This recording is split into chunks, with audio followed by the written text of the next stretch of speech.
tres, probando. And I do believe that we are live. Buenas noches, gente. This is, as always, Isidro Montalvo Espinosa, broadcast coordinator for Liga Nacional Puertorriqueña en Vivo. With me, as always, is my co host, the redoubtable Luisa. How are you doing? Good evening. I'm doing pretty well. It's finally summer. It feels like summer here, and the boys of summer. It's always summer for the LNP. But how are you doing? Yes, official musical director of the LMP, Don Henley, in the house today to determine that. I love Don Henley. It is 60 degrees here, unexpectedly on a Friday. Funnily enough, I am in the most appropriate mood I could be in for a Liga Nacional Puertorriqueña game because the most Nice. recent thing I ate is, in fact, pernil and arroz con gandules. Ooh, very For exciting. if you're joining us already, first of all, boy, you know we don't have an early bird special, right? People And got to go somewhere. yeah, and second of all, I mean, glad to have you. And second of all, perhaps more importantly, pernil, which this place, despite being Puerto Rican, accentuates. They literally put an accent on the I. I'm still not sure how I feel about that. Hmm. Is slow roasted pork, shoulder, I should say. Arroz con gandules is yellow rice with pigeon peas. Had that, had some pretty good French fries, which were just, nothing special. The guy's like, "Do you want those garlic seasoned?" I'm like, "What do I look like to you?"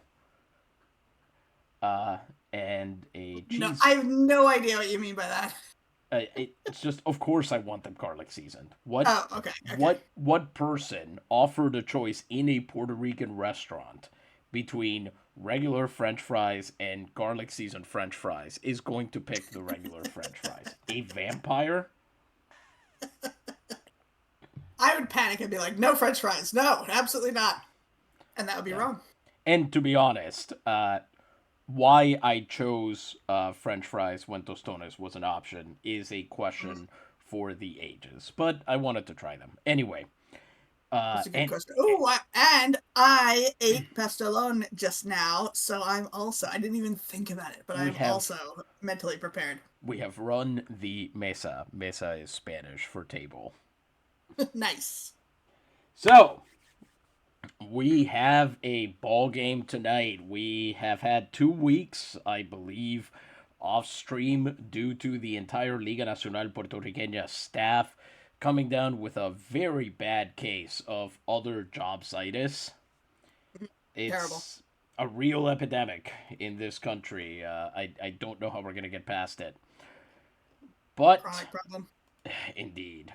But we are back, and we'd say better than ever, but frankly, we feel a little rusty. So it's a good thing that our first game back is going to be a high intensity game. It's a playoff game between two very good teams. On our right in Sapphire and Gold, our beloved Navegadores de Naguabo, who you can see are just turquoise and blue up and down the scale, are facing on our left in the red and brown of the Savannah pigeon.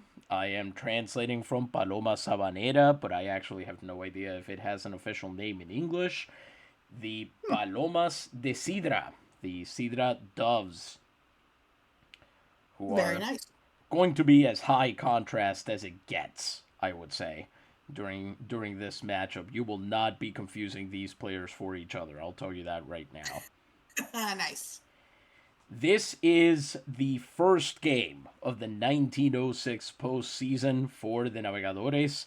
The Palomas and the Navegadores have met multiple times in the postseason. In fact, if you give me just 1 second, I can actually tell you what the head to head record is there. I know that they Okay. played for, I believe, the pennant a couple of years ago, and won. That was the one where they then went to Isabela and got swept, which was unpleasant to watch as a Naves fan, of course. Let's see here. Cidra's colors always make me think of chocolate-covered cherries. Which are delicious. So Mm-hmm. you are exactly on point there. So let's see here. They have faced off 11 times in the postseason. I mean, 11 total games, not 11 separate postseasons. And the Navigadores have won 8 of those 11 games. Whoa, all right. Yep. Now, the one thing to note is that for the most part, Cidra is used to being a very deep contender, winning its division and going far into the playoffs. This year, they were lucky to sneak in as the third wild card. It was almost a surprise that they were here. There was a real chance that they or the Murciélagos would miss the playoffs entirely, which would have been a real shock. Mm-hmm. Yeah. So the fact that they're here at all, maybe they should consider themselves lucky, but they also did have a surprisingly good under the radar season. So in some ways, the fact that they are this far down on the list is a surprise. They were third in runs scored, and unfortunately 25th in runs allowed. So this is presumably going to be a dogfight between the two teams. Try to see who can put the most runs across in the shortest amount of time. Get to the other team's bullpen first. Cidra actually used to have a pretty loaded pen, and still does, according to this. You've got Cruz is iffy, but Linares and Mojica are considered decent relievers, although apparently Linares has yet to throw a pitch in the major leagues. Oh boy. Rubio is a couple of years removed from winning Excelentísimo, the pitching award. And, Wow. and then the back end of their pen between Alvarez and Rodriguez is just brutal to face. So Rodriguez, in fact, is usually a starter. The fact that he's been moved into the closer role tells you that they are taking this very seriously. They do not want to give their opponents a single inch. Yeah, for sure. His mustache is very serious. That's exactly correct. They are starting rookie Beck Tranent. Tranent. I sound like I'm in a Yahoo Answers video. Yeah, that sounds like if you just mixed up syllables of names of baseball players, you'd come up with Beck Tranent. Yeah, he is from Craigavon, not sure. It's in Ireland, and did pretty well for being signed partway into the season. Tejo Nice. will be taking game 2, presumably, and then Zuniga would be getting game 3. And if you're a Navigadores fan, you know that we don't have to worry about a game 4 because this series should be over by then. Famous last words. Exactly. So let's get down to La Timonera, which is sporting a 5,000 person audience. Whoa, sounds like it. Hold on, let me turn that down. Whew. Okay. So you've got, yeah, it's that's over 2,000 more people than there should be in the crowd. So hopefully there won't be any disasters with the seating out there. Yeah. Maybe they built some new bleachers in those weird green areas. Exactly. Partly cloudy, temperature 25 degrees, wind blowing out to right. So your favorite outfielder on the Navigadores is going to have fun out there, isn't he? Well, we'll see. I feel like the wind predictions never mean anything in real terms. You are correct. They do not. Absolutely not. Not even a little bit. Anyway, before we read the starting lineups and get going with our first pitch of the night and get things rolling here, we do need to thank, even though it is the postseason, we still need to thank the most important of our important sponsors. Louisa, who am I talking about? You're, of course, talking about the venerable Dr. Gonzalez and his wonderful wood tar liquor. Folks, 70,000 patients have been cured over 15 years with it. chronic colds, rogue coughs, abundant chest discharges, asthma, bronchitis, and other respiratory ailments, all cured. It helps with consumption and with bladder catarrh. It purifies overhumored blood, and it whets the appetite for fattening. Not to be confused with other Dr. Gonzalez wood tar liquors, except no substitutes. And it's sold, of course, in all good pharmacies, especially San Juan's own Farmacia Giametti, at the corner of Calle de San Francisco and Calle de la Cruz. Thank you very much, Louisa. It is now time to read out the starting lineups and get this game underway. First, for the visiting Palomas de Cidra. Leading off and playing center field, number 10, Hércules Guerrero. Batting second and playing, the designated hitter, number 14, Agamenon Riestra. Batting third and playing first base, number 21, Antenor Juarez. Batting fourth and playing second base, number 40, Rafael Mangual. Batting fifth and playing third base, number 29, Eduardo Quiñones. Batting sixth and catching, number 5, Jesus Lucio. Batting seventh and playing shortstop, number 9, Enrique Santos. Batting eighth and playing right field, number 6, Enrique Navarrete. Batting ninth and playing left field. Did I say left field for Navarrete? I don't remember. Anyway, Sorry. he's in right field. Batting ninth and playing left field, number 3, Miguel Angel Gonzalez. And now, the starting lineup for your number 1 seed, 122 win, Navegadores de Naguabo. Batting leadoff and playing center field, number 27, Graham Underwood. Ham! Is this your first game with him as a leadoff hitter? It is. I was very surprised. Amazing. Batting second and playing first base, number 16, Rob Feaster. The Grackle. Batting third and playing left field, number 37, Vidal Santiago. The Barber. By the way, that was not his facial hair during the season, but it was during last year's postseason. So this is what he does every time his team gets to the playoffs. Nice. He's got a real off-season look. Batting fourth, the designated hitter, number 17, Pablo Salmeron. Rodijon. Batting fifth and playing third base, number 12, Wally Bach, The Human Ripcord. who appears to have shaved for the postseason. Nice. Batting sixth and playing second base, number 4, Etaoin Sherdlu. The Font of Wisdom.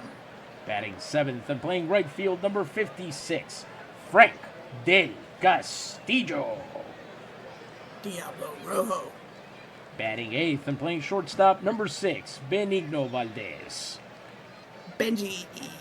Batting ninth and catching, number 0, recently returned from the injured list, Spike Stonehand. The man who needs no nickname. And speaking of no nickname, pitching tonight for the Navegadores, number 3, Everton Stack, who 2 starts ago pitched a no-hitter. Ooh. Do I remember what team that was against? I should know this. How do I not know this off the top of my head? Well, you've been keeping track of a lot of data. You won't believe this. Uh-huh. Guess what team it was against? It could possibly be the Palomas. And it was. Oh, how demoralizing for them. The last time they faced this guy, they got no hit. 13 strikeouts, 4 walks. Amazing. Hércules Guerrero will lead off, and he's never gotten a hit off a Stack, so we'll see how he does here. He's currently hitting 200, OPS of 5.62, no home runs, 57 runs batted in. Everton Stack, 29-10 on the year, 362 and a third innings, allowed 216 hits, walked 76 batters, struck out 343, ERA of 1.17 on the year. Here we go. This is postseason baseball starting right now. Game 1 of the Serie Preliminar. As there are plenty of Cidra fans out there in the stands. Yeah, I noticed that. Is it close by? No, not really. On a 2-2 right. count, Stack freezes him with a fastball, and there goes Guerrero. Stack opens the game with a 5-pitch strikeout, fastball splitter, 2 curveballs, neither of which went even close to the zone, and then a low fastball inside to secure the K. Here comes Agamenon Riestra, 241 average, 681 OPS, 3 home runs, 57 runs batted in. Now, I want to say, I noticed he has an injured ankle. Is he playing hurt? Day-to-day, presumably, as Riestra, by the way, 154 hitter against Naguabo, and Riestra takes a walk. 7-pitch at bat. Yeah, day-to-day, and apparently only the one day, so his ankle must already be on the mend. Well, he's taking it easy with a walk. Yeah, he got his free base there. That's Riestra's really talent. You can see there his average is 241, but his on-base percentage is 386. That is somebody who draws a lot of walks. He's got 100 I. That's pretty darn good. Exactly. Man on first with 1 out for Antenor Juarez. Now, he's actually a real threat here. Average 307, OPS 776, no home runs, but 59 runs batted in. Stack better, batting down the hatches here. On the 1-2 count. Got him swinging! Let's see what pitch that was. It's a fastball, and Stack has his second K of the night there. As we look very quickly at the stat of the day, display on Stats Plus. We're going to look today at... Nope, that is the wrong one. Biggest delta between on-base percentage and average. These are basically batters that often get more walks than they get hits. Agamenon Riestra is one of several batters to be on this list twice. In 1906, the difference between his on-base percentage and his average was 145 points. In 1905, it was 139 points. But by far the funniest person to make this list is Cabo Rojo's Eugenio Murillo, who in 1905 only got 253 plate appearances, and he had 23 hits, but 57 walks. So his batting average was 122, but his on-base percentage was 331. That's amazing. That's absurd. I love that. Here comes Rafael Mangual, 258 average, 674 OPS, no home runs, 90 runs batted in, and he looks very happy to be coming up with 2 outs and a man on first. He sure does. Stack already on 16 pitches. He's going to have to dismiss this guy very quickly. And looks like no, we go to another full count, but he gets him again, Mangual. A 3rd strikeout on a fastball.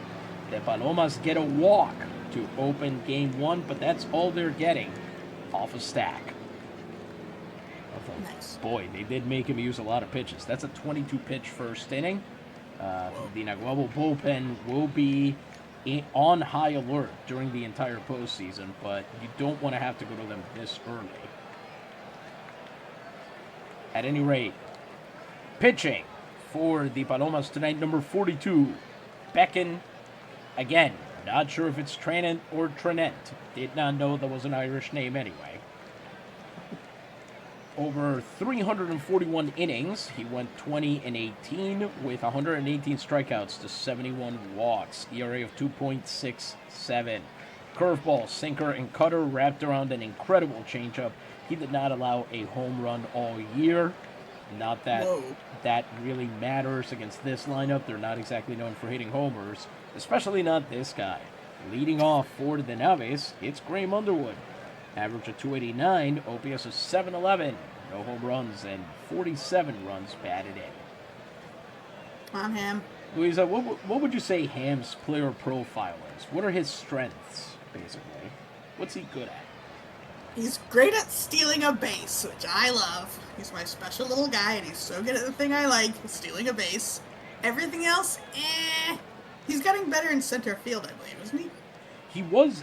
It's rough because a couple of years ago he was actually the winner. He won the award out there, and he's never quite been that good again, and I'm not sure why. I'm not sure if it's that there's better center fielders now, so he doesn't stand out quite as much as he used to. Hercules Guerrero, for example, is almost certainly going to win it again this year. He was incredible out there. Okay. So, I don't know if that's the issue or what's going on, but what I will tell you is he's riding a hell of a hot streak. There were times during this season, if we look at his splits, where he was falling as low as during the month of July, when admittedly he only got 14 starts. His average fell all the way to 169. And then the rest of the way, he hit like a Mack truck.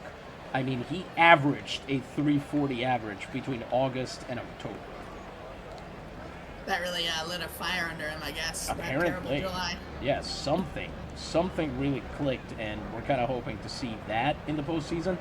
He's only really been able to stand out in the playoffs when basically no other player does amazing stuff. He should have won it for this series last year, the Lustre, but poor Quinlevin came off the bench and threw a shutout in Game 3, and they gave it to him. Yeah, of course. Showboating. What a showboater. So we'll see what happens here. 3-1 count. And he bunts! Whoa, what the heck? What? That was wild. Why did you bunt? Bunting on a sinker that would have been ball 4. First at bat. Why did you bunt? Wild. I do not understand that choice at all, especially not to then just sprint to first. If you're going to do that, you need to get moving the moment you make contact with the ball. Anyway, he knew I was talking him up, and he freaked out. He sure did. Here comes Rob Feaster, 269 batting average, 736 OPS, 3 dingers, 67 runs batted in a Liga Betances leading 150 stolen bases on the year. Nice. 1 out and the base is empty. Tranent took 5 pitches there to retire Underwood. Feaster 2 for 11 against Cidra. And you can see why there as he gets way under that pitch. The first one. And it's an easy move for Santos to get it. Another one of those sinkers. Sinkers and splitters are, of course, some of the hardest pitches to hit, no matter what. And the Navegadores seem to oscillate between being able to hit one of them well and then completely sucking at the other. Yeah, makes sense. Here comes Vidal Santiago, average of 293, OPS of 728, 3 home runs, and 115 runs batted in, which leads once again Liga Betances. 2 outs, bases empty. Can he extend this inning a little bit, give Beck something to think about? He does. Ball 4 on a changeup away. And Vidal trots to first. Here comes Pablo Salmeron, my special little guy. And if you're wondering why we keep saying that, we created these players. We're not just doing the thing on social media where you adopt a guy on a team and start calling him baby girl and posting pictures of him all done up with various accoutrements. Terrible parasocial things that no one asked you about, like what you would make him for dinner, etc., all that. Yep. Exactly. Salmeron is the opposite of Underwood here. He actually fell into kind of a cold streak in the late season. He was batting over 310 for a good portion there, and then in October just kind of fell off. He had to replace Stonehand at catcher for a while there, which probably didn't help matters, but still. Average of 299, OPS of 788, 14 home runs, and 101 runs batted in. I believe he lost the RBI crown to Santiago, so he did not win the Triple Crown for the Naves. Anyway. You say it was tough for him being a catcher, but wasn't he trained up as a catcher? Yeah, but when you have to catch, you're messing up your knees. You're going out there and throwing out runners. You're going over pitching plans. So the load is very different than if you're just there to hit. Fair. So here goes nothing. Oh, he's only going to last one pitch. I don't think this is going to go well. No, it doesn't. It's a bouncer right to the shortstop, Santos, who gloves it, throws to second, and Santiago is out. So both teams get just a walk in the first inning. A changeup that time completely fooled him. And we are through one. We remain scoreless. Do we have one of those small classified ads, perhaps, or something along those lines? Yeah, I'm sure that we can find something for you folks in the Mercantile. Let's see, the Bulletin Mercantile, I should say. Well, we update the people on how things are going here. I eat not well. Yes. Navegadores, putting in a compass emoji. Folks, I want to remind you that if you do subscribe to the Bulletin Mercantile, the Gazetilla, we beseech you, subscribers who wish to continue receiving our newspaper, to please pay the receipts presented by the respective agents. Those from towns where we do not have agents can send in the cost of their subscription in mailing stamps. We pray to all that they help us avoid the disgust of suspending the wide distribution of the bulletin. Folks, read between the lines and please pay your bills. If you can't pay for the Bulletin Mercantile, they will not be able to print it. And then where will you be? You won't have any of these wonderful updates, information about elixirs, perfumes, new imports. You need Electric this. companies, cars. Baseball updates, all very important. What plays are taking place on the island in 1906. What buildings are for sale? Yes, especially whether they include playpen for the kids that may also be a farmyard. We're not sure because it's the same word. I feel like there must be something lost there. It must be a corral area or something. Yeah, they both translate as corral, so you don't know by context. I mean, I guess that's true. Especially not in that era. A lot of times, corral in a more modern era could refer to sort of setting up a play area that's in the house. But at the time, yeah, who the heck knows? Fair enough. So I suppose You it have is. to go to the property and find out. I suppose it is the late 18th, and it is in Naguabo, so we probably could walk to it and find out because this park is pretty much in the town center, if I remember correctly. Nice. All right, here we go. Everton Stack back out for the second inning. 22 pitches over that first one. 1 walk and 3 strikeouts. He faces Quiñones, the switch-hitting third baseman, who is hitting .262, OPS of .670.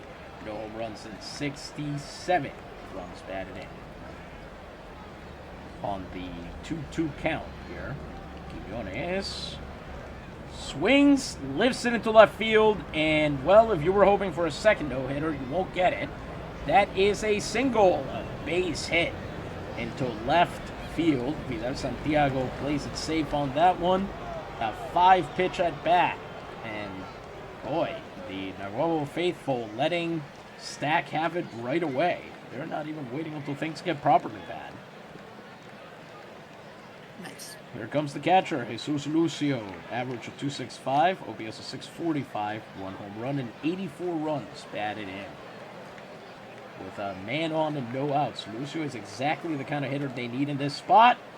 And he comes through. First pitch, swung on and lifted into right field this time. De Castillo plays it safe, and there are 2 on. Maybe the Naguabo faithful had a point there.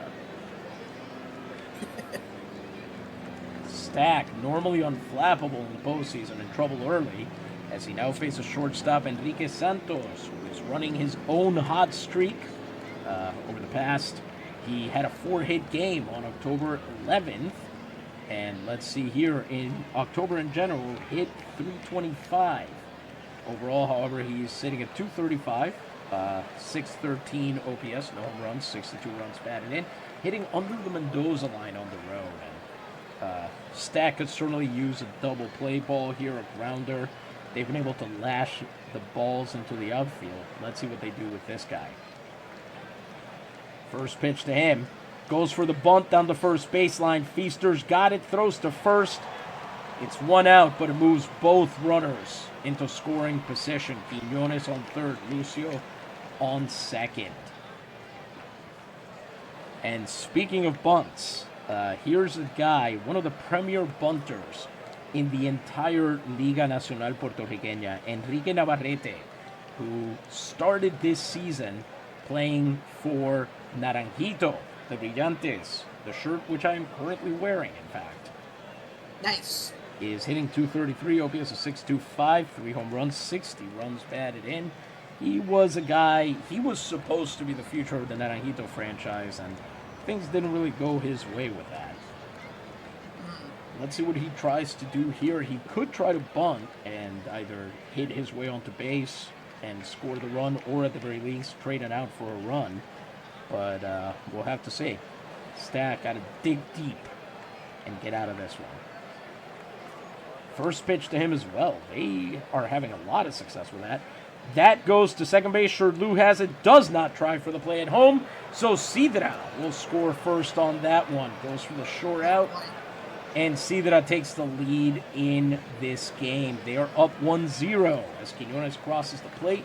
Lucio makes it to third. Navarrete out at first on the fielder's choice. So 2 outs and a man on third. He's not out of the woods yet, as here comes Miguel Angel Gonzalez, another excellent bunter. And I have to say, the Navegadores have recently proven very susceptible to the bunt as a form of scoring runs. There was a game a while back, although I think Paicos started it, where Juncos, I believe, was able to score a bunch of runs on the bunt. Maybe that was what Ham was going for. Yeah, probably. He thought he learned something there. Mm-hmm. Miguel Angel Gonzalez batting 193, OPS of 506, 3 home runs and 55 runs batted in. Let's see what he tries to do here. He goes for it on 2 strikes. And Stack freezes him there. Fastball again. It's his 4th strikeout. But as he leaves this inning, Cidra finally has a run on him. Cidra now leads Naguabo 1-0 as we head into the bottom of the second. Tranent, who got through that first inning on 12 pitches with a walk, will face Bach, Shortstop, and Del Castillo. Bach batting 231, OPS of 633, 9 home runs, 64 runs batted in. We've looked to him for unusual heroics over the course of his time as a Navegador. We'll see what happens here. Second pitch to him, Wally Bach is 2 for 12 against Cidra. On the 0-1 count here. He also pops up into foul territory, and it's caught easily by Juarez. Boy, just nothing doing so far early on in this game. They are not getting to deep counts against him at all. Eto'o Shortstop has had 1 hit in 6 at-bats against Tranent. Overall, he's hitting 241, OPS of 677, 3 home runs and 54 runs batted in. Let's see what he does. With 1 out and the bases empty, he's 4 for 14 against Cidra this year. Knocks that one to their second baseman, Mangual, who's got no trouble at all dispatching him. And Tranent has 2 outs on 3 pitches in this inning. Sinker away, brutal. So the nation turns its eyes to Frank Del Castillo, the right fielder, average of 244, OPS of 672, 2 home runs, 75 runs batted in. Can he, once again, do anything to extend this inning? Let's see. Oh boy. On a 1-2 count, I suspect we're about to see a strikeout. That's better, a little bit, as Del Castillo grounds that out to Quiñones, and none of those balls leave the infield. Naguabo goes down easy in the bottom of the second. The Palomas remain up 1-0, and Beck Tranent has had to use 19 pitches to get through 2 innings, an even quicker one for a guy who was on a cold streak. In the last couple games, he'd given up 8, 4, and 3 earned runs, and he's just tanned, rested, and ready, I guess. Nice. How confident are you here? Do you think the Navegadores are going to rescue this one? I don't think they are. I think they're going to lose this game, and then that's going to make them want to win the next one. Because I feel like sometimes they don't. They're always testing the boundaries. They're the dog walking around for any holes in the fence, and they need to be reminded that they need to actually try to win a game if they're going to win games. Yeah, maybe they're all getting a little bit too excited about the Copa Mundial or something like that, or maybe they're all following their stock options or something a little too closely these days. Yep, something's going on. Yeah. Here comes Stack, 33 pitches over 2 innings, 2 hits, 1 run, 1 walk, 4 strikeouts. Facing the top of the lineup, Guerrero is 0 for 1 on the day. 2-2 count for him. Guerrero hits that one to Bach. Bach throws across to first, and I believe that is an out, though I haven't seen it yet. God, that looks so good with the red shoes. Yeah. That is what I believe the kids call aura. Oh no. Do they call it that? They do. They sure do. Like they're crystal witches who live on an island somewhere and make beach driftwood sculptures. Sure. And the number of times they've been told that aura is just Latin for breeze has not mattered whatsoever. I do have to say, I prefer it to the days when it was Riz, because Riz is specifically about pulling your attracted gender, whereas aura is more about your general vibe and confidence. So I do appreciate that it doesn't have a dedicated purpose to it. That is pretty good. Also, you're blowing my mind. Is aura not about gold? No. It's, Ugh. I mean, I don't know if they're ultimately, if you go farther back, if they're related, but I believe aura is more related to the word air. Oh man, I don't like that. That Don't like that at all. Ugh. I So frankly don't know what to do about this. Now, Nimbus. That is Cloud? used for clouds, yes. Okay. Okay. But in art history, it's always a golden halo around a religious figure. That does make sense, yeah. I don't know. Nimbus, well, because Nimbus is kind of that translucent effect, right? It's that kind of cloud, so I can see where it would come to mean a kind of light around the figure. I wonder if there's a specific biblical reference that it's going to. Yeah, I don't know. It's big in the Renaissance, though. I do know that. As here comes Riestra with 1 out and the base is empty. He, of course, walked last time, and here he comes up, and on a 2-2 count, pops up. 3 men and a baseball on the right side of the field. And it's Eto and Shortstop who picks it up. I think we can all agree he's the Steve Gutenberg of the trio. I guess. Is he the goofiest? Shortstop? Probably. 2 outs, and here comes Antenor Juarez, who is 0 for 1. He's got 1 hit and 7 at-bats against Everton Stack. Comes over, the base is empty, and 2 outs. Full count, the 3rd full count Stack has faced. And he gets him swinging. 5th strikeout for Stack. All of them coming on the fastball. And boy, Everton Stack is not interested in losing this ball game. I'll tell you that. He comes out and gets the side down cleanly. Although who knows how much longer he'll last. He's already at 50 pitches, and he's only through 3 innings. Beck Tranent will take the bottom of the 3rd on 19 pitches, having allowed just a walk over that length of time. He'll face Benji Valdez, who is sitting on a 242 average, 663 on base percent, OPS, 2 home runs, 62 runs batted in, and I can tell you, for the first time in 3 years, will not be winning an award at the end of the season. Oh man, Actually, he might win the batting award for shortstop, but he will not be MVP again. I will say that. Well, I hope he wins the batting award just to prove you wrong.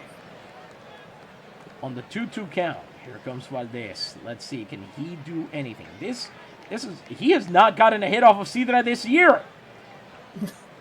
And then he does in the playoffs. Beautiful hit on the 2-2 count. Cutter to left field.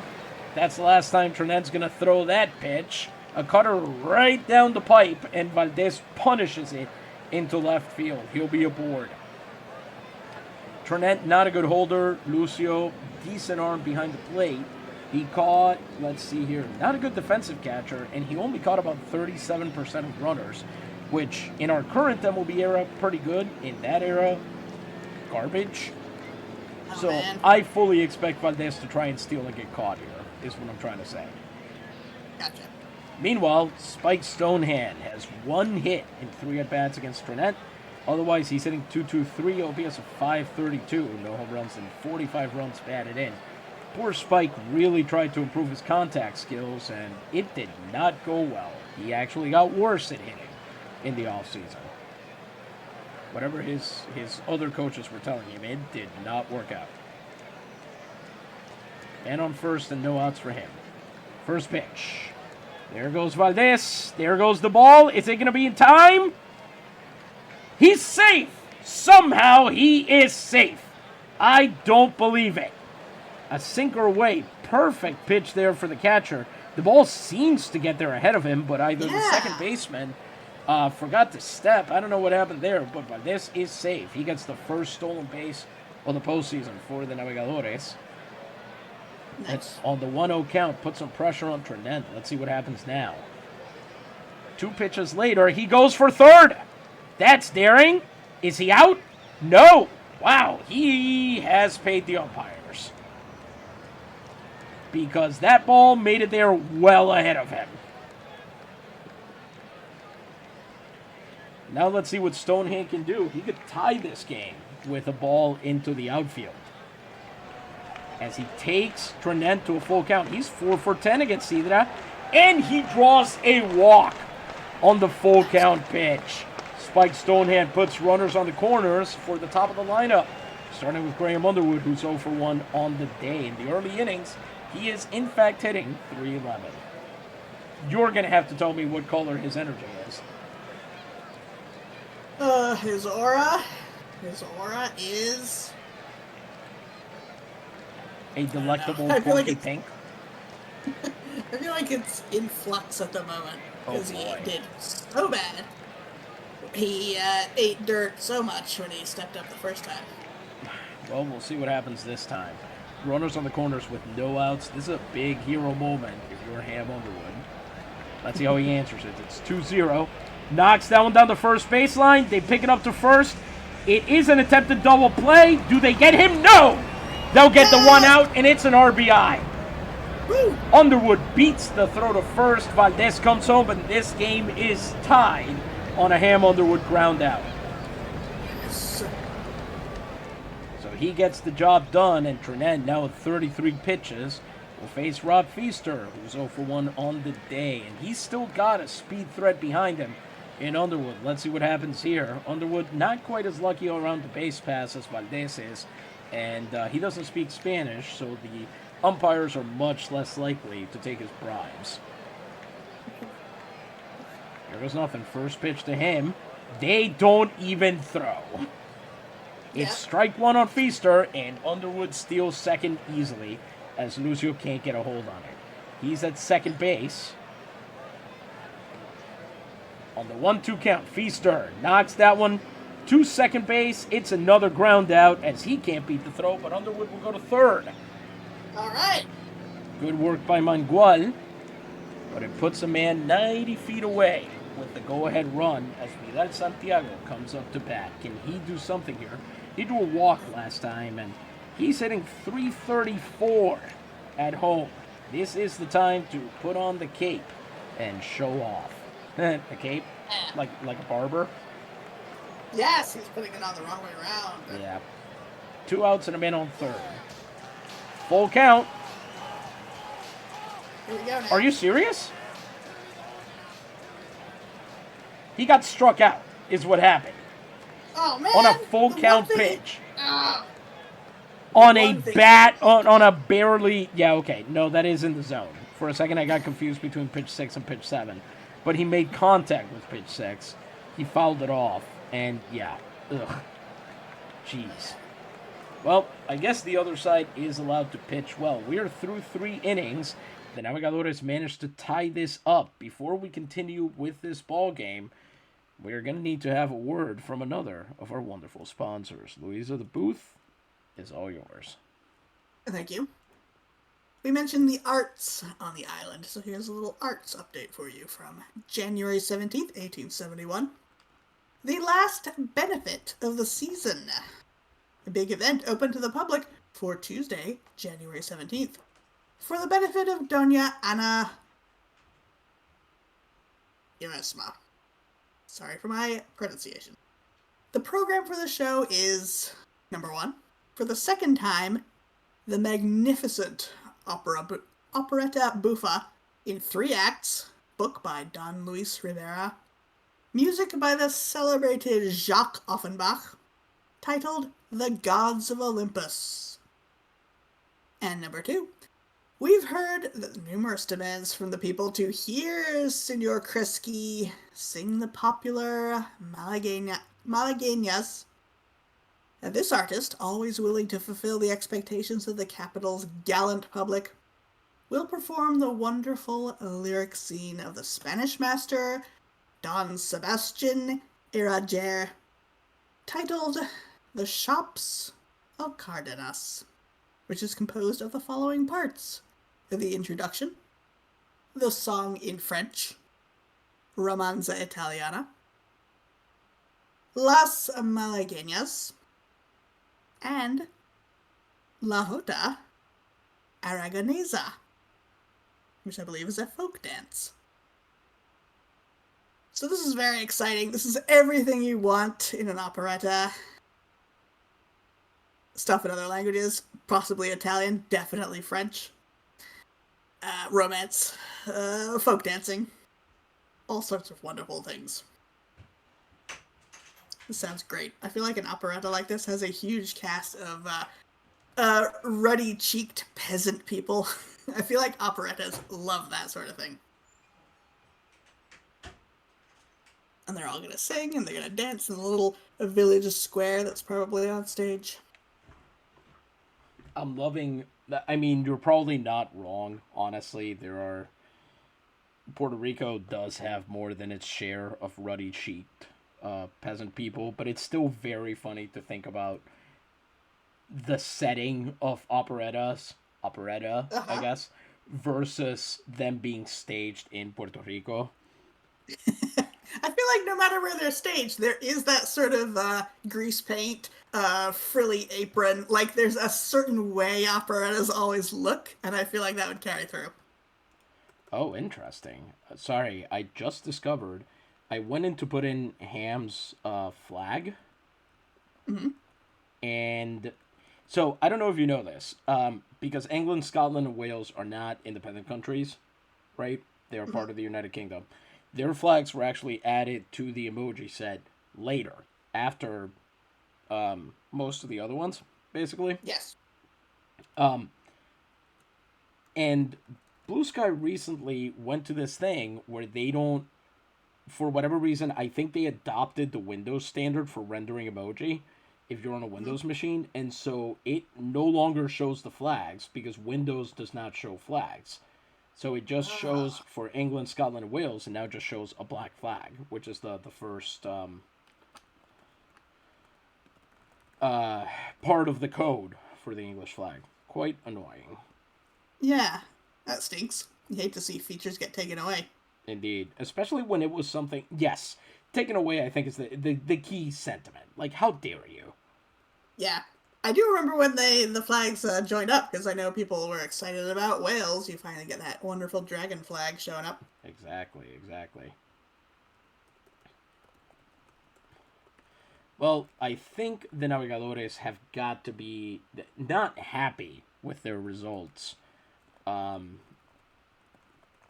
through the first 3 innings, but it did seem like they were just not taking this game seriously. And then once Cidra scored on them, they kind of woke up. So I'm hoping that that's a big, an indication of how this is going to go, basically. Mm. That they won't just lie down and die if another team just happens to take the lead first or get a run on them. Mm-hmm. Just letting everybody know on our socials, they should jump in. That's a good point. Maybe I should. Something, let's see. Okay. Let's all get involved. Here we go. Top of the fourth. Everton stack. 5 strikeouts, 2 hits, 1 earned run, and 1 walk over 3 innings, 51 pitches. Faces Mangual, Quiñones, and Lucio. Mangual 0 for 1 on the day. Let's see what Stack has in store for him this time. On a 1-0 count.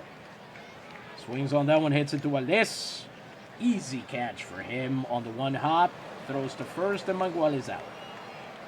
That's exactly what the doctor ordered for Stack, who's already on 53 pitches. He's going to need a lot more of those if he's going to make it deep into this game, and they need him. This bullpen is not the super pen of the 1904 championship, and even Anbar and Varela are not as... Well, Anbar is not as reliable as he was last year, so that's a real problem. Here comes Quiñones, who's 1 for 1 on the day. 1 hit and 4 ABs against Stack. Comes over the bases empty and 1 out. 0-1 count. Up the middle, it eludes Valdez, who dives for it. Underwood goes to get it, throws to... That's an interesting shadow on that ball. He'll get it out in mid-center, throw it back to the infield, and he'll be held to a single. Boy, these Naguabo fans are... They have some really unrealistic standards for their pitchers. It must be like Phillies fans. They'll just boo everybody. Yeah, I mean, this is brutal. Man on first and 1 out. Here comes Lucio, who's 1 for 1 as well. 1-1 count. So he got a hit last time. This time he rolls it back to Stack, who's got it. He chooses to throw to second. And he retires him. For a second, I thought that was not going to work. But they do get the lead runner. That's a close play right there from our man Everton. A lot of decision-making going on very quickly there. Yeah. It was a good catch by Stack. Yeah. There are pitchers who can't make that happen. Pitcher fielding practice, PFP, is one of the most underrated parts of what a team can do. Because if you're a pitcher... I can't imagine pitching, being in the mindset for pitching, and then being able to immediately switch to, I need to catch the ball right Exactly. now. Yeah. There are a lot of pitchers that used to be two-way players, that used to pitch and field and hit and everything. Those guys tend to maintain that instinct. But the earlier you get turned into a pitcher... Yeah. The earlier it just becomes this thing of like, well, now I don't have to basically ever get off the mound and do anything else. So, yeah. Anyway, it's a fielder's choice as Lucio makes it to first, and here comes Enrique Santos, who drew, looks like he sack bunted last time, I believe. 2 outs and a man on first. On a 2-2 count. Stack puts him away with a curveball, his first strikeout of the night. Woo! On a pitch other than the fastball, and they strand a base runner. Stack collects K number 6. Palomas and Navegadores still tied as we head into the bottom of the 4th. Give me just 1 second. I'm going to check if the commissioner is ready to be let back in. Oh, he's so good. He's the best commissioner in baseball.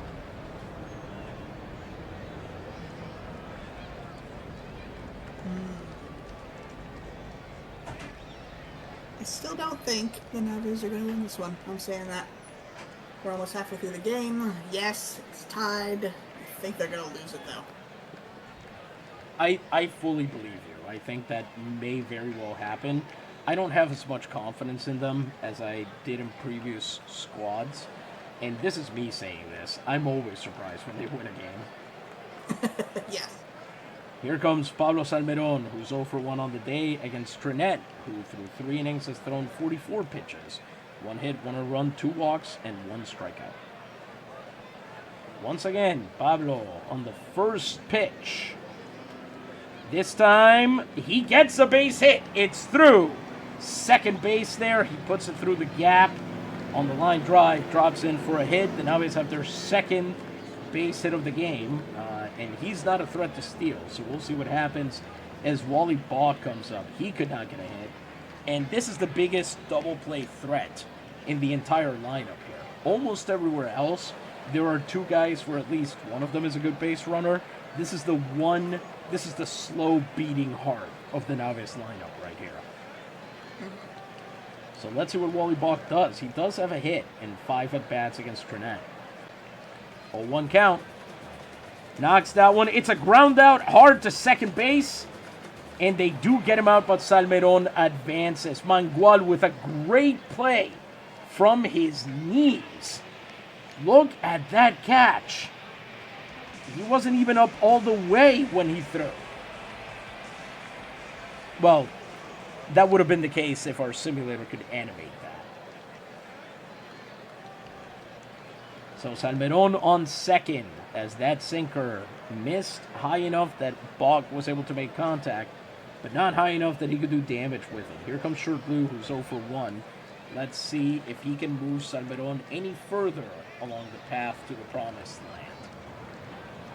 land. 0-1 count. Shirt Blue up the middle, and there goes Salmeron. Will we challenge Guerrero's arm? I mean, obviously we do, right? Yes, yes. There goes Salmeron rounding third. He gets the wave home. High throw. It's late. It's late. Not in time. And allowing Shirt Blue with an RBI single scores Salmeron, and the Navegadores pull ahead of the Palomas here in the bottom of the 4th, 2-1 on the RBI base hit into center field. Hercules Guerrero for all his great defense. Bit of a noodle arm out there, and he pays for it. Pablo Salmeron, a terrible runner, grounding around third and chugging all the way home. And he makes it. They're trying to prove me wrong. Safely into port. Here comes Frank de Castillo, who's 0 for 1 on the day. Diablo Rojo with a man on second and 1 out. Let's see here if there's anything we can glean from the information we've got on him. Doesn't look like we're seeing anything about a runner on second.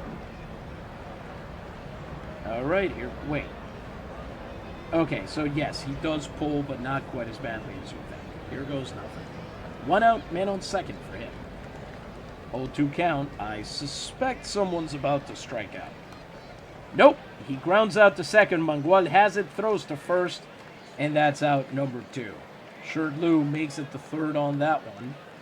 What is, I don't think he's supposed, that's a, maybe because of the ankle or something, but that's quite the paunch on his uniform. You don't usually see that in the simulator. It's a shame he's got those beautiful red shoes, too. I know, right? Well, he's got amazing legs. Now, I know some... Oh, he's not even the one with the ankle issue. Oh, okay. I know some positions of baseball can be a stockier build. First base is not one of them, is that what you're saying? Actually, the weird part for him playing first base is he is one of the smallest guys on the team. And you usually want your first baseman to be tall so that he can catch on the stretch. Or have the arm length to catch a ball in a hop, sweep his glove across. Basically just have a bigger wingspan. Worst case, if it hits him, you know, there are, in the steroid era in particular, there were first and third basemen who were famous for taking balls off the chest. Because you could just kind of, if it wasn't too hard to throw, you could take it off the chest and have your glove sitting there ready to receive. And actually, the heaviest player here is Jesus Lucio, who is a full 100 kilograms. Well, that's the heaviest player on the Palomas. Spike Stonehand is, I believe, where are his... used to have his ratings here, but they're not. I believe he's somewhere north of that. Whatever, doesn't matter. Catcher is another one, obviously, with a stocky body type. And there are first basemen, especially who are built a little bit more linebacker-ish, shall we say. Big and heavy. Okay. Anyway, 2 outs and a man on third. Can Benji Valdez, who already got his first hit against Cidra all season in his last at-bat, can he keep this inning going, maybe get something good off of Tranent, get them an insurance run? So separation. The 1-1 count. Valdez does it again! Another base hit, and he will make it to first easily as Shurlus scores.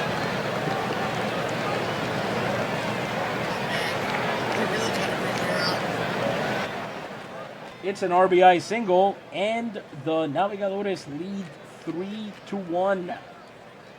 Suddenly, the offense is just making it happen. Can you still hear the crowd? Yes, just barely. Okay, that's where I am too, so I think we'll be okay. Maybe we'll split the difference. Because when they started clapping there, they get a little bit annoying. They get rowdy. They sure do. Baseball fans, man. Who puts up with those people? Okay, here we go. Stonehand, who walked last time he came up in the last inning, comes up with a man on base and 2 outs. I wouldn't expect too much more out of him, but let's see what happens. First pitch to him, and of course Benji Valdez breaks for second. Lucio's throw way late. No bribe needed this time. Valdez gets in there under the tag. Makes it to second base. 1-2 count. Stonehand gets in under that pitch, guessing that was a sinker, and it's an easy one for Quiñones to go get. So that'll retire the side, but now before Naguabo gets 3 hits and 2 runs, and by the way, I was wrong, it was a cutter. Oh boy. So we're through 4 innings. The Navegadores take a 3-1 lead and give Stack a little bit of a cushion that he can work with here in the late innings. Plus, they ballooned Tranent's pitch count, which is now sitting at 59. So he and Stack are suddenly on a much more similar pace before. I keep saying it, but I think this series, the early series, the 5-game series, are a test of who gets to whose bullpen first, honestly. Okay, yeah. A quick check before we go into the 5th inning here. The Cotorras are currently leading the Colmillos 1-0 in the 5th. Esteban Flores for Aguadilla, who had a pretty good year, has allowed no earned runs and has 3 strikeouts, but the Cotorras are still beating him right now. Peñuelas and Vega Baja are locked in a scoreless tie in the 6th. Hermenegildo Solis for the Cañeros is putting up a fight. 5 innings, obviously a shutout ball, 3 walks, and 3 strikeouts. Has yet to give up a home run, which Peñuelas a lot of hit, no result. Peñuelas and 3 walks on top of that. Peñuelas has Molds and Guia in the middle of their lineup, so that's a bit surprising.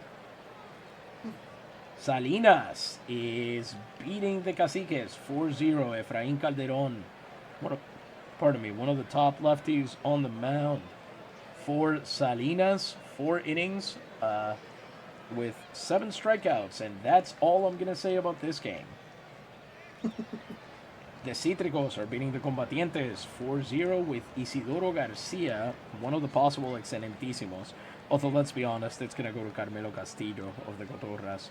But he is 4 1/3 in the bottom of the 5th. He's got a man on with 1 out, struck out 3. And the Cuervos are absolutely demolishing the Murciélagos 7-0 in the top of the 3rd. I don't even know if Jose Guerra is still pitching in this game. Now, you said this is a bad year for the Murciélagos, correct? Yeah, they are the 2nd wild card, and they barely made it in. They just went on a hot streak very late on. They almost missed the playoffs altogether. Man, that's really a shame. Armando Rodriguez through 2 2/3 innings, 2 walks, 3 strikeouts. Maunabo fans this year were very angry that 3 teams in Liga Betances enter the playoffs with losing records. We've actually seen at least one of them, no, 2 of them. The Caciques and the Cuiristas are both in the playoffs with losing records. And the Artilleros were like, why not just have us sub in? We're basically the 4th wild card. What are you talking about? Yes. Oh, and the Colmillos are the other one. Oh, here's a good fight. Look at this. Cataño and Atillo are in a 4-3 dogfight, top of the 5th. I'm forgetting this guy's name. Carlos Rodriguez for Atillo. 4 2/3. He's allowed 300 runs, plus an unearned 1, 2 strikeouts. And he faces Alberto Paredes, a sophomore player who's been a big part of this Cataño offense. By the way, the entire Cataño team is making their postseason debut. The Guardacostas have never made it before. One of 2 teams. Interesting, I said. One of 2 teams this year to enter the postseason for the first time. The other is the Mulos de Aguas Buenas, who are currently leading the Chupacabras 2-1. Amazing. Manuel Cortez, also known as Monbo, is through 4 innings. He's got 2 walks and 2 strikeouts and allowed an unearned run against Canóvanas. Very unfortunate for the Chupacabras that they probably deserve better than this, but boy, against Monbo Cortez, there's just no easy answers. All right, let's say we get back to the 5th inning here. Stack against Navarrete. Let's see what happens. Navarrete last time grounded out and brought in a run. And this time on the 3-1 count. Swings on that one, lifts it into center field. Underwood chasing it down. He puts up the glove, and he's got it. First chance he gets. Makes a great play there. That's out number 1. They now face Miguel Angel Gonzalez, and you can see here, Wally Bogg is supposed to be, according to Burford, he's supposed to be charging the ball, basically, if Gonzalez tries to bunt. So he'll be ready to go. Presumably because he's a right-handed batter, he'll bunt it down the 3rd baseline, so if you charge it, you can pick it up, and especially if he pops it up, you can grab it before it hits the ground. Well, we'll have to see, huh? We sure will. He's never gotten a hit off a stack. On the 1-0 count, Gonzalez pops up very meekly into foul territory behind the plate. Stonehand ranging, and he's got it. Out number 2. Jeez. The bases remain empty for Guerrero, who is 0 for 2 on the day. 2 outs. And Guerrero extends the inning a little bit, gets stacked to a full count, and then grounds out to short Lou. That's the top of the 5th, over and done with. The Navegadores remain in the lead 3-1. Cidra does not get a base runner in the top of the 5th. Here in the bottom of the 5th, Ham Underwood will lead it off as he begins his 3rd turn in the lineup today. He's over 2 with a ribby. Beck Tranent, 59 pitches over 4 innings, 4 hits, 3 runs, 2 walks, and 1 strikeout. Underwood has 2 hits and 6 at-bats off of Beck. Come on. 0-2 count. See, got him in the hole here. Underwood with 2 strikes. Hits that one to, I forget his name, Santos at shortstop. He throws to Juarez, and Underwood is retired. Oof. That changeup is just humming for our boy. It has been, it's been tough for them to get basically anything off of him on that change piece. Here comes Rob Feaster, who's also 0 for 2 on the day. 1 out, base is empty. Speaking of people who hit cold streaks a lot. Feaster, first pitch, goes to Mangual, and that time Mangual's play does not go nearly as well. It bounces off of Juarez, and Feaster will be safe at first. Tough play there for Mangual. He dives for it, but can't make the throw. And with Feaster at first, Tranent's got some trouble. He's definitely going to try to steal. Here comes Vidal Santiago. He's 0 for 1 with a walk on the day. Let's see what happens here.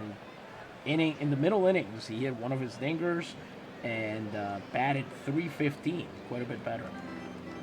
Santiago struck out last time, and here Feaster's going to get laid out. He's dead. And sure enough, Feaster is out. Ugh.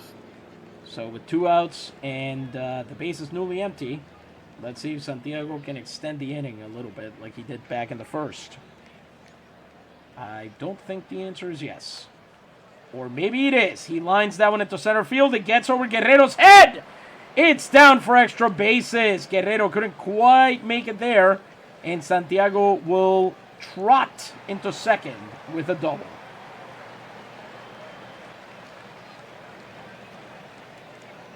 Good work from the barber as he sliced that one perfectly. And after a 5-pitch at bat, well done there. Another of those deep counts they need. And here comes Salmeron, who's 1 for 2 on the day and has 1 hit against Tranent in 8 at bats. Can he do anything with 2 outs and a man on second? First pitch. Hits that one to Mangual. No trouble this time. Salmeron has seen 3 pitches in this game. 2 of them have ended innings. So we are through 5. Cidra's error does not come back to haunt them. The score remains 3-1 as we move back over to Everton's stack to see what will happen. Are you still thinking they're going to give this one away? I, unfortunately, feel confident that they can still lose this game. How are you feeling? Oh, absolutely. They've given games away very late in the game before, and like I said, their bullpen is not nearly as reliable as it used to be. Yeah. Are you warming somebody up? Yep. Varela has actually been quite reliable despite theoretically being the worst pitcher. But during the postseason, the bullpen is not following a script at all. It's who needs to pitch to get us out of this situation. If that means Anbar goes in the 5th inning, he goes in the 5th inning. No one cares. Yeah. Here comes Riestra, who's over 1 with a walk, I believe, as Stack, 77 pitches over 5 innings, 3 hits, 1 run, 1 walk, and 6 strikeouts. Another full count for Stack, who is just being ill-used in this game. And that's a base hit. Riestra is able to poke that one into right center. De Castillo goes to get it, and it's a base hit, putting a man on after a 7-pitch at bat. Boy, a fastball that far inside. Kind of unbelievable, honestly. Yeah.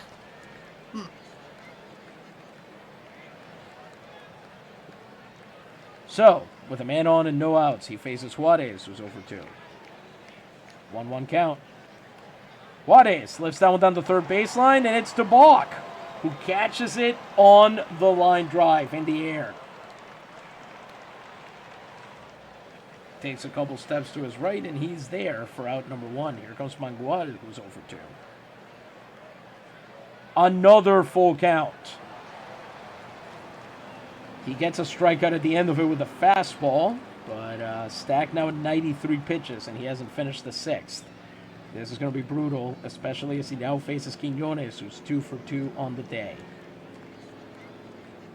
Quiñones has 2 singles and add a third one there. That goes into center field. Quiñones has 3 hits on the night. Underwood throwing to third. Oh boy, that was a bad call. Riestra goes for third, and he is laid out to die by miles. Great throw by Underwood there. Riestra, what was he doing? You could not have made... You had to know Underwood had picked it up before you got to second. Why would you try to challenge his arm there? He paused for a second. You could tell he flinched. He should have stayed. Just killed the rally there very easily. That would have given Stack so much pressure to work with. So instead, in the bottom of the 6th, Wally Balk, who's over 2, will face Tranent, who is on 5 innings of 5 hit, 3 run, 2 walk, 1 strikeout, 69 pitch ball. Nice. Here goes nothing. Wally Balk, of all people, who grounded out last time, taking Tranent to a full count here. And on the payoff pitch, he strikes out. The second strikeout for Beck on the sinker. Their 6th pitch at bat.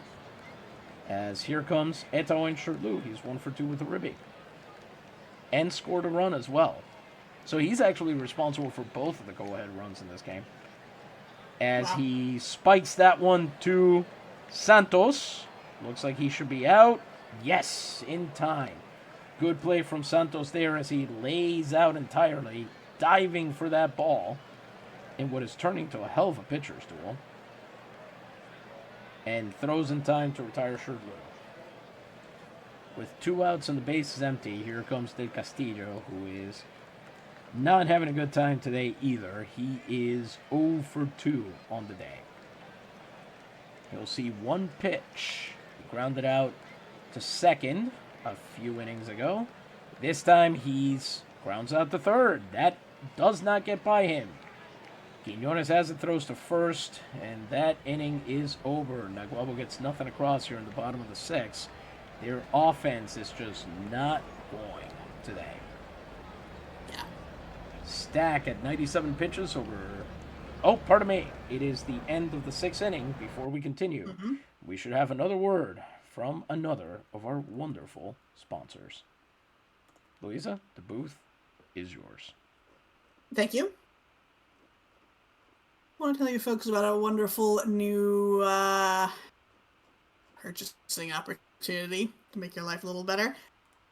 Folks, at the house of Don Tomas Tolosa, son of Mayaguez, has arrived a complete and elegant assortment of furniture made in mahogany, walnut, and other fine woods.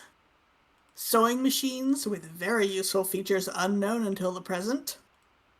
Mechanical fabric crimpers, wall lamps and hangings, tabletop lamps, plowshares of all classes and numbers, velocipedes for children, small carriages and toys for the same, glassware and many other articles which cannot be enumerated here. At the same time, Don Tolosa has the pleasure of offering to the public his new establishment in woods of all kinds. It sounds like the establishment is made of fine woods, but Don Tolosa would like you to know that, no, you can purchase goods made from these fine woods at his establishment. I love the ideas of velocipedes, small carriages, and toys for children. I would love to know what they made. I would love to see what those things look like. Velocipedes, I mean, we can guess. We can look at old bicycles. But small carriages, I think I questioned this before. Is this something so small that you, the child, put your dolls into it? Or is this a carriage that is actually pulled by a real-life pony? And it's just smaller for kids, like kid size? You have to wonder. And toys, rocking horses and things. The thing is, those first 2 things, those are definitely made of metal. But because this is an establishment that tells you about how they use wonderful woods, I'm imagining wooden toys, so... that bob their heads and rocking horses and things. Yes? I was going to say, the wooden toys in particular in the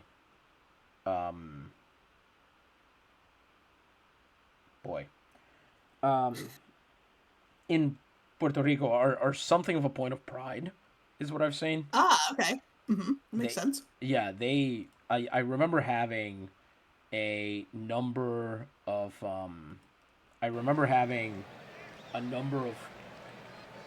artisan made toys when I was a kid, all made out of really nice woods and things like that. So I can definitely imagine at the time that being a point of pride, that you could get these fine toys made from a specific shop or a specific artisan.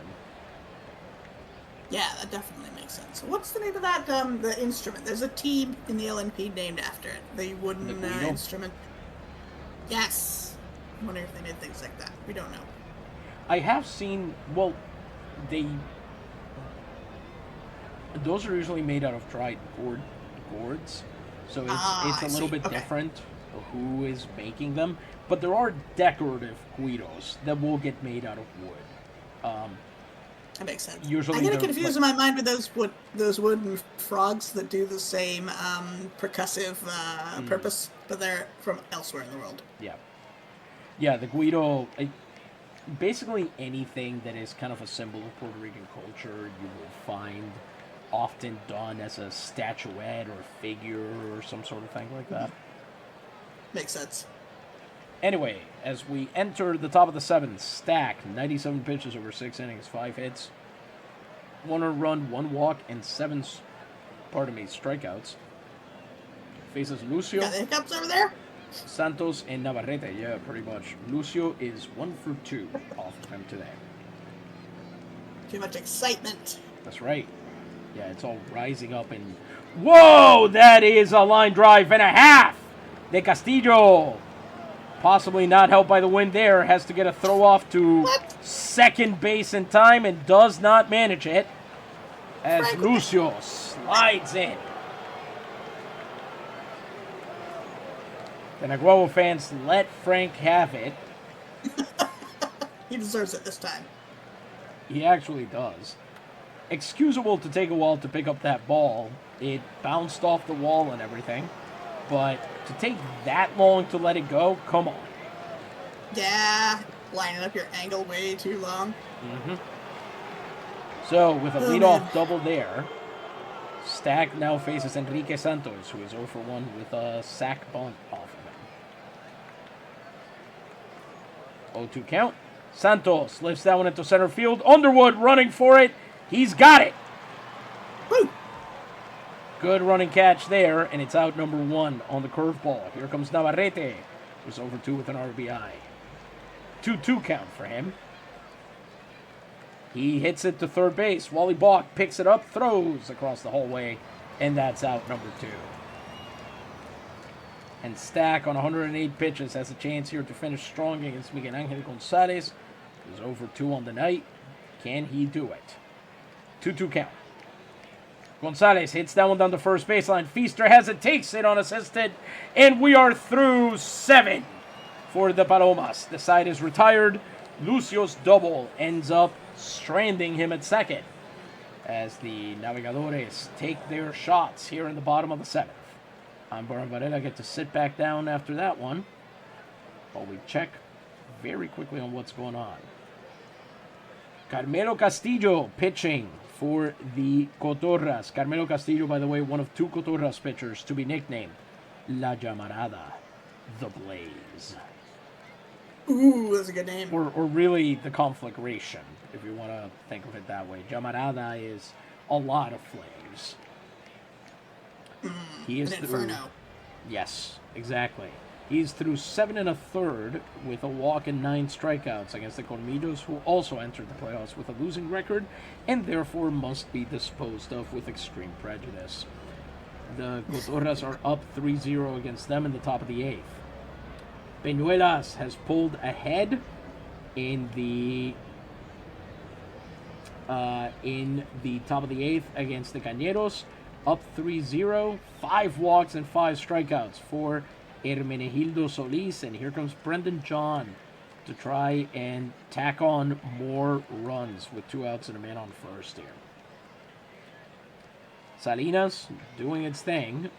Gabriel Reina for Orocovis pitching in the bottom of the 7th. Looks like maybe there was an injury here. He's only in the 7th. But Salinas is leading 4-0 at any rate. Currently batting for Salinas, Duff Cooley, who was just signed after the Kansas City Scouts folded this past season. That is a very American baseball player name. Yeah, I will say. the United States League lost its 2 worst teams, the Boston Bean Eaters and the Kansas City Scouts. They folded. Oh, man. So their players have gone. In fact, Peñuelas signed another of their player, a Boston player, I believe, named Chick Stahl. Pretty good. Wow, the Combatientes have pulled ahead against the Cítricos. They are now up 6-4 in the top of the 8th. Luis Sanchez, 7 innings, allowing just two earned runs, 1 walk and 2 strikeouts. Patillas tacked on another run in against Camuy. They are now up 8-0 in the 4th. And Cataño and Atillo remain in a 4-3 dogfight. Oh, and Canóvanas is now tied with the Mulos. Fernando Mota is through 5 innings, 2 runs, 3 walks, and 5 strikeouts, and now has the honor of facing Ernesto Guerrero, who I believe, did he win the batting title for Liga Betances? No, he actually got beat by Buenaventura Urrutia on the Cuervos at the end of the season. Just barely. Shame. Mm-hmm. All right, that finishes our cross-island check-in, and here comes Valdez, who's 2 for 2 with a ribby against Beck Tranent, who is through 6 innings, 82 pitches, 5 hits, 3 runs, 2 walks, and 2 strikeouts. On the 2-1 count against Valdez. Valdez puts up his 3rd hit of the night. It's another single. He's making up for lost time against Cidra as he makes it to first.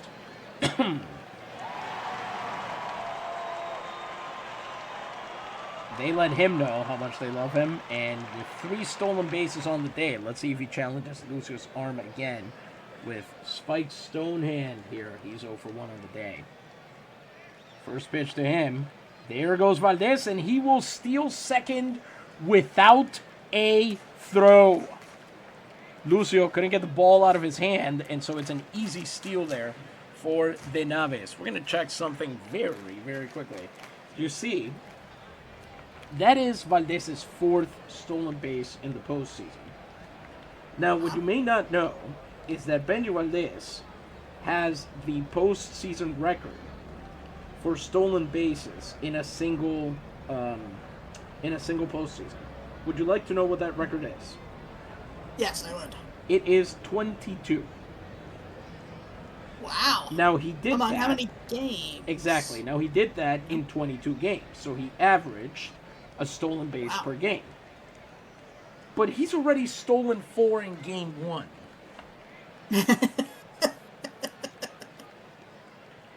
Uh-huh. Now, granted, he'll probably run into some catchers that he can't steal off of, but still. You think he's going to bust that God, I hope so. Rob Feaster, by the way, right behind him with 21 and 19 in 1904 and 1905. And Rob Feaster has the career record with 60. Valdez has 56. Underwood, if you're wondering, is at 14 in 1905. Oh, come on. That's something I love. You need to steal more bases successfully. Man on second with no outs for Spike Stonehand on an 0-1 count. 2-2 count. And that's more like it. Spike Stonehand strikes out on a changeup there. 3rd strikeout for Tranent as the batting lineup turns over. And here comes Ham Underwood. He's over 3 on the day with a man on second and 1 out. First pitch to him. There goes Valdez trying to steal 3rd. Did the bribe work this time? Apparently it did, because he has just set the record for Liga Betances playoff games with 5 stolen bases. 5 stolen bases in 1 game. Wow. Wow. It sets the bar so high is the thing. Yeah. Well, remind me to check, by the way, when we get out of this game, remind me to check whether there has been more in a single game, because I don't remember hearing about it, but stolen bases they kind of fly under the radar a little bit, like a good base stealer has to. So we'll see what happens here. But with 5 stolen bases and 1 out, Underwood on the 1-0 count. On the 1-2 count now. He grounded out to short last time, 0 for 3. And this time he gets his first base hit of the night. And it's an RBI single. Underwood with a line drive into center field. Guerrero can't come up with it, and Valdez scores. The Navegadores are up 4-1, thanks to Ham Underwood, who brings home the bacon. Oh man, so late in the game, I might have to hand it to them. They might have to win this one. Here comes Rob Feaster, who is also 0 for 3, just like Ham was. Let's see if Tranent's getting tired enough that they can take advantage of it. Underwood may very well attempt to steal second. Let's see how that goes for him. First pitch to Feaster. There goes Underwood. That throw is going to be late, and Underwood has his second stolen base of the game. He's on an 0-1 count to Rob Feaster, man on second and 1 out, as this game is spinning out of Tranent's control very quickly. 2 pitches later, Feaster pops that one over Guerrero in center field. Guerrero puts the glove up, and he's got it. Should we get Underwood to tag up? I don't know. You know what? I'm going to say no. I'd rather he try and steal third. Okay. So he'll stay at second, and we'll see if he challenges again. Anbar and... Actually, you know what? We're going to have Varela ready to go for this one. He's usually set up this year. Santiago comes up. He's 1 for 2 plus a walk, as Tranent has hit exactly 100 pitches. First pitch to him. Underwood steals third without a throw. What did I tell you? He can't get the ball out of the glove, and that is Underwood's third stolen base of the game. The Navegadores have stolen 8 bases in this game. 8. Oh, man. On 9 They really attempts. started to try at some point. Yeah. 3-0 count for Santiago. Charge. Trot! Charge. As Santiago draws his second walk of the game, and now there are runners on the corners for Pablo Sanmeron, who, yes, he's my special guy and everything, but I'm going to guarantee you he will do nothing with this. Oh, man. 1-3 Come on, count, Pablo. 2 outs, runners on the corners. Prove me wrong, Pablito. Prove me wrong. Yeah. First pitch to him. Down the third baseline, caught. And Quiñones has all the time in the world to throw to first. Oh, man. Oh, so close. Pick up another run, 2 hits, and a walk. And Pablito has seen 4 pitches today. 4 pitches. Man. That's just a brutal performance. You cannot make 4 outs on 4 pitches and stay where you are in the lineup. I would be very surprised if they keep him 4th. You can't clean up hit if that's how you're going to hit. Pardon me, sorry. Yeah. Make 3 outs and 1 single. If you're hitting a home run that time, that's one thing. But so in the top of the 8th, Stack will be allowed to start with Anbar and Varela sort of ranging around the pen. Guerrero will lead it off. He's over 3. Stack at 114 pitches. 7 innings, 6 hits, 1 run, 1 walk, and 7. Strikeouts. Here goes nothing. Full count for Everton Stack, thereby probably ensuring this is his last batter, as that's another ground out to Shortstop. He throws to first, and that is out number 1. I think we can push him a little farther. Riestra, 1 for 2 with a walk. Can he make it happen? 2-2 count for Riestra. That is swung on, lifted into right field. De Castillo chasing it down, and he's got it. Let me ask you this. Did you think that was going to drop in front of him? Because I sure did. Yeah. I did. And here comes Antenor Juarez, who is 0 for 3 on the day. He's been shut down despite having a 307 average during the season, so got to be worried here. What's going to happen with 2 outs and the base is empty? First pitch. He hits that one into center field on a line drive, and it drops in front of Underwood, extending the inning there. Rafael Mangual up next. He's 0 for 3. A fastball there that Juarez was able to time up right. Let's see what happens. Mangual with 2 outs and a man on first. On the 1-2 count, Mangual hits that one. That's a base hit. And after back-to-back hits there, De Castillo is able to hold the runners at first and second. That will be the end of that. We'll bring in Kareem on. We'll wait. What are you thinking? Let's see here.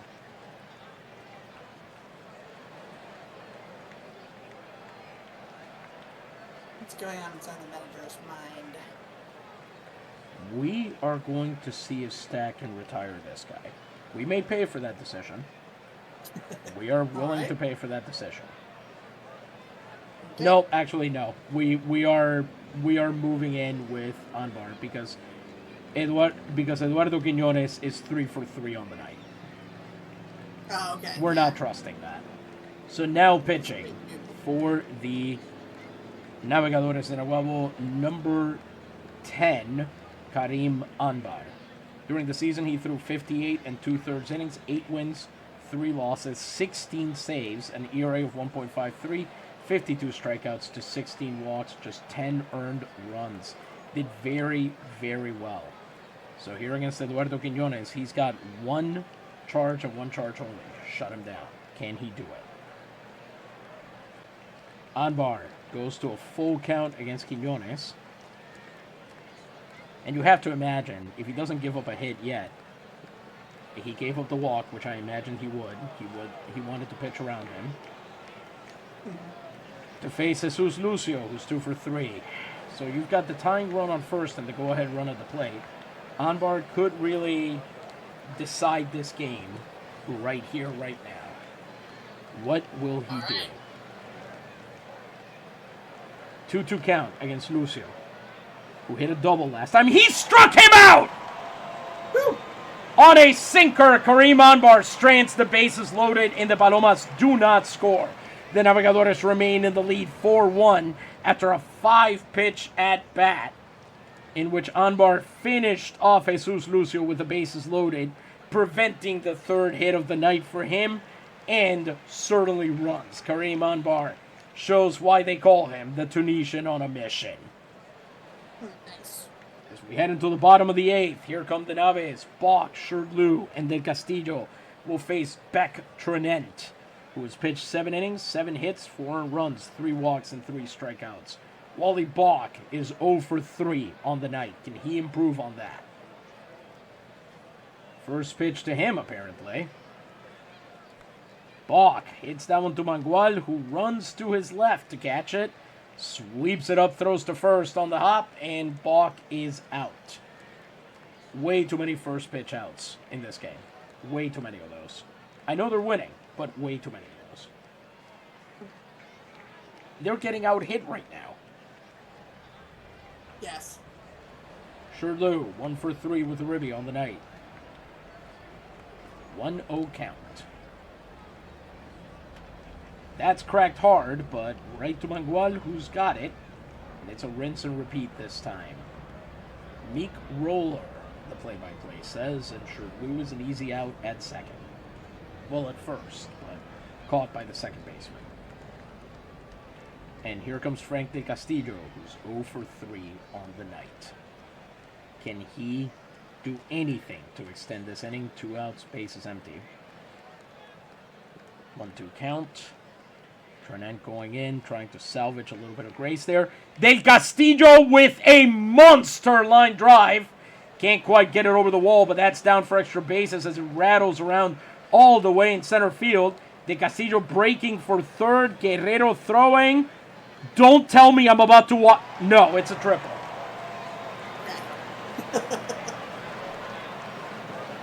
They'll hold him there. It's a stand-up triple for Del Castillo, and both teams now have 8 hits. It'll be up to Valdez, who's 3 for 3, to see if he can do anything to bring in that run and put this out of save range. He's already got 3 hits on the night and a run batted in. Would he care to make it 4? 0-1 count.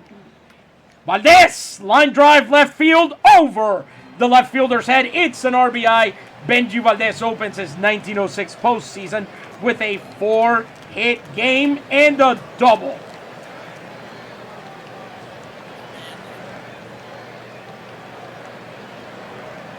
They're really pulling out all the stops for some reason at the end of this game. The Navegadores now lead 5-1 after Benji Valdez's second RBI of the night. He's already got 5 stolen bases. Let's see if he tries for number 6 with Spike Stonehand, who's over 2 at the plate. 1-0 count. It's off. It's off Lucio. A walled pitch, so it won't be a stolen base, but Valdez will take third on that one. Let's see if Stonehand can do anything on the 2-0 count. It's a 3-0 count. And Stonehand draws his second walk of the game. Underwood will come back up. He's 1 for 4 on the night with 2 ribbies, and there are runners on the corners. Let's see what happens now. 118 pitches for Beck Tranent. Full count for Graham Underwood. And he walks. That's going to load the bases, just like in the top of the 8th, for Rob Feaster, who's 0 for 4. I somehow don't think I actually think it's going to end pretty much the same way.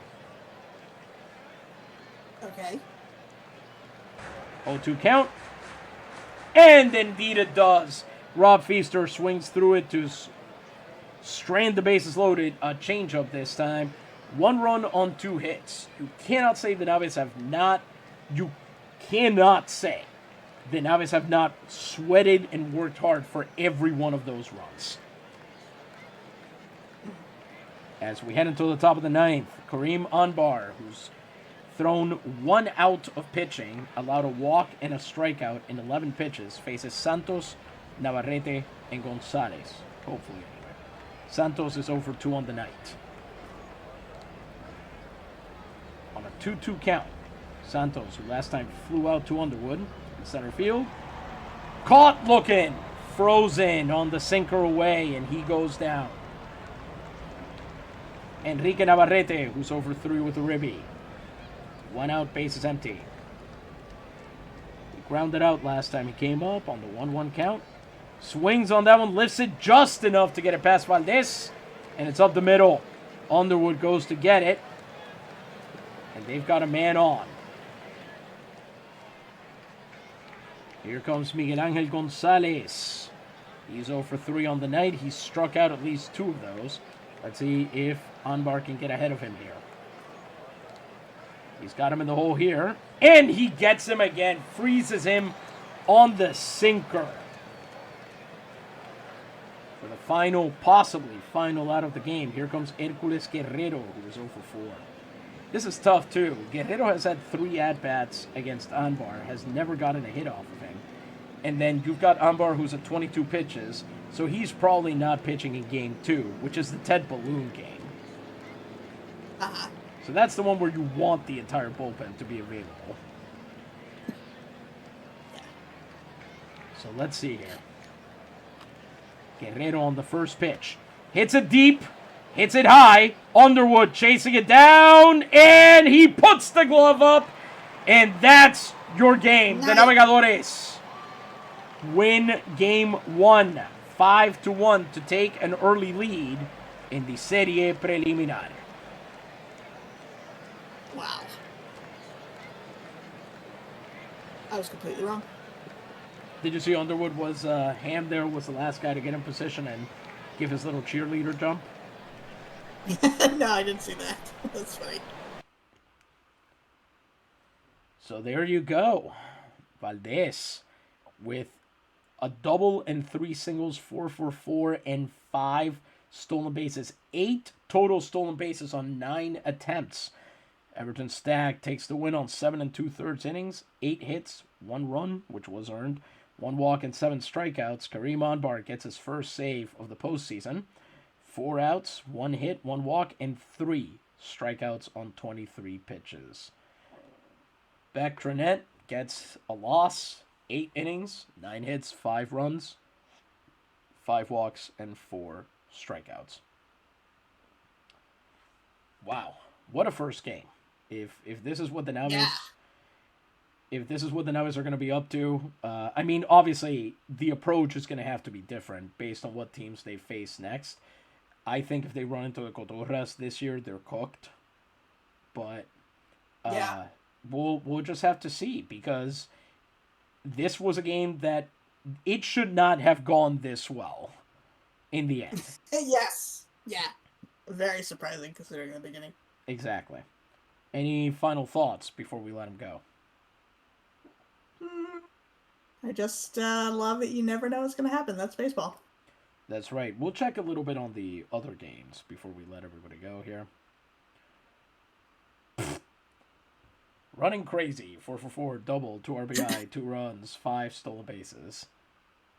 Amazing. All right, then.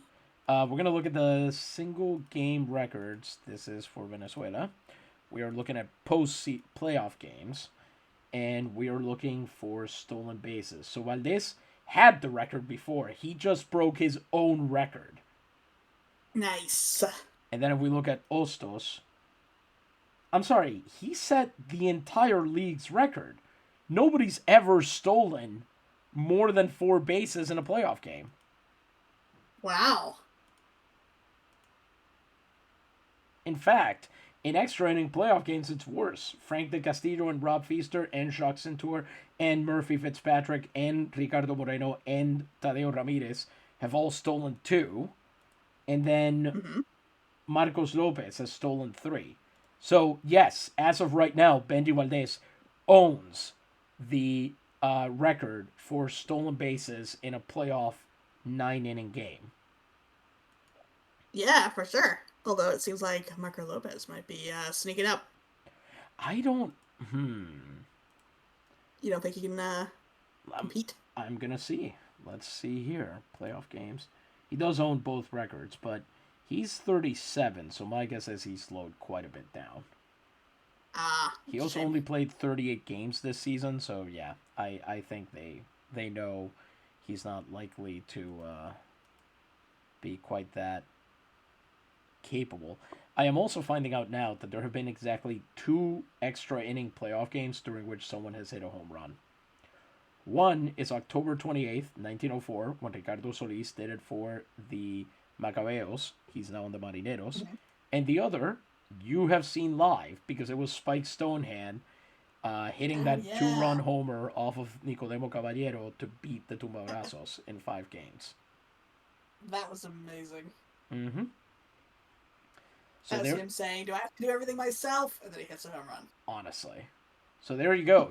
You have now seen truly incredible performance. We've never had a 5 stolen base game in the postseason, and it just happened in front of your eyes. Benji Valdez, 1 game in, is already a fifth of the way, more than a fifth of the way, to breaking his own record. Amazing. And then if we look at the scores here, pardon me, click the wrong symbol. Cataño did end up winning that game, scoring another 3 in the 9th to go up 7-4. The Mulos won 3-2 against Canóvanas. The Cotorras shut out the Colmillos.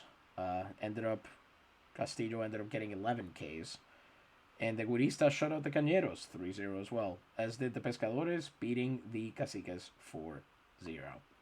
So, that's game 1. I am probably going to be recording game 2 on my own at some point, and game 3, I would imagine, and releasing them as we go. And honestly, we are trying to get to the Copa Mundial. We are trying to finish the playoffs by early July so that the Copa Mundial can start in mid-July after I am back from my visit to the home island. After you power yourself up with your native soil. Yes, after I go super Boricua.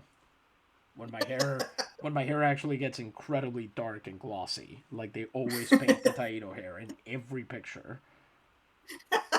Which is totally not racist. So, look for those to happen. We'll release them as we go. And hopefully by next week, we'll be in a really good position with the Naves. We'll maybe be, I don't know, in the Interdivisionales or even the league championship. Though I very much doubt that I can record that quickly. But until next time, this has been Isidro Montalvo Espinosa, broadcast coordinator for Liga Nacional Puertorriqueña en Vivo. Gente, buenas noches, gracias mil, y Dios les bendiga.